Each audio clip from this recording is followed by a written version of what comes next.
Horror and thriller ഈ രണ്ട് എക്സ്പീരിയൻസും ഒന്നിച്ചു ചേരുന്ന സിനിമകൾ വളരെ ഗംഭീരമാണ്. പ്രത്യേകിച്ചും ഒരു പോലീസ് അന്വേഷണത്തിലൂടെ കഥ മുന്നോട്ട് പോകുമ്പോൾ അതിൽ ഹൊറർ എഫക്റ്റുകൾ വന്നു കഴിഞ്ഞാൽ എങ്ങനെയിരിക്കും? അങ്ങനെയുള്ള ഒരു സിനിമയാണ് ഇന്ന് നിങ്ങൾക്ക് പരിചയപ്പെടുത്തുന്നത്. ഒരു പെൺകുട്ടി പീഡിപ്പിക്കപ്പെട്ടു എന്ന് പറയുന്നുണ്ട്. അത് ചെയ്തത് അവളുടെ അച്ഛനാണെന്നും പറയുന്നു. അങ്ങനെ കേസ് അന്വേഷണം കൊടുമ്പിരി കൊണ്ടുകൊണ്ടിരിക്കുകയാണ്. ഇതിന്റെ പിന്നിലുള്ള യഥാർത്ഥ കാര്യങ്ങൾ എന്തൊക്കെയാണെന്ന് കണ്ടെത്താനാണ് നമ്മുടെ പോലീസുകാരന്റെ ഉദ്ദേശം.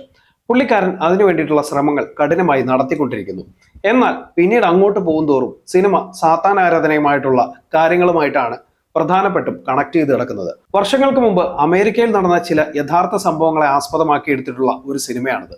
സിനിമയിൽ നമ്മൾ വിചാരിക്കുന്ന രീതിയിൽ കഥയും അന്വേഷണങ്ങളും ഒക്കെ മുന്നോട്ട് കൊണ്ടുപോകുന്നു എങ്കിൽ പോലും നമ്മൾ ചിന്തിക്കാത്തതിനപ്പുറത്തേക്കുള്ള യഥാർത്ഥ സംഭവങ്ങളാണ് നടന്നിരിക്കുന്നത് എന്നാലോചിക്കുമ്പോൾ കുറച്ചൊക്കെ ഒന്ന് ടെൻഷനാവും.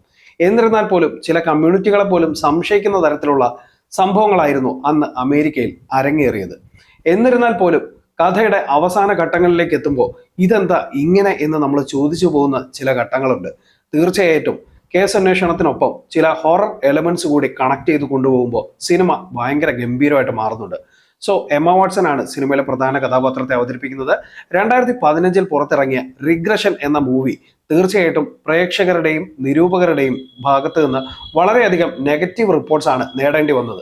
എന്നിരുന്നാൽ പോലും ഈ സിനിമ ഒരു നല്ല വാച്ചിന് പറ്റിയ കിടിലൻ മൂവിയാണെന്നാണ് ഞാൻ വിശ്വസിക്കുന്നത്. കാരണം ഇതിനകത്തുള്ള ചില ജംസ്കേഴ്സ് പോലും ഗംഭീരമാണ്. അതുപോലെ തന്നെ ഇതിന്റെ കഥാപശ്ചാത്തലവും കിടിലമാണ്.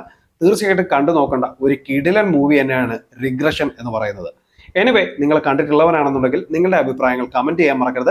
അതുപോലെ തന്നെ സിനിമ കണ്ടിട്ടില്ലാത്തവരാണെന്നുണ്ടെങ്കിൽ കണ്ടു നോക്കാനും മറക്കരുത്. ചാനൽ വരുന്ന വീഡിയോസ് ഒക്കെ ഇഷ്ടപ്പെടുകയാണെന്നുണ്ടെങ്കിൽ ചാനൽ ഒന്ന് ഫോളോ ചെയ്യാനും സബ്സ്ക്രൈബ് ചെയ്യാനും മറക്കരുത്. അതുപോലെ തന്നെ നിങ്ങളുടെ വിലയേറിയ അഭിപ്രായങ്ങൾ കമന്റ് ചെയ്യാനും മറക്കരുത്. സോ വീഡിയോ ഇഷ്ടമായാൽ മറ്റുള്ളവർക്ക് ഷെയർ ചെയ്ത് കൊടുക്കുക. പുതിയ വീഡിയോസ് ആയിട്ട് വീണ്ടും കാണാം. അതുവരേക്കും ബൈ ബൈ.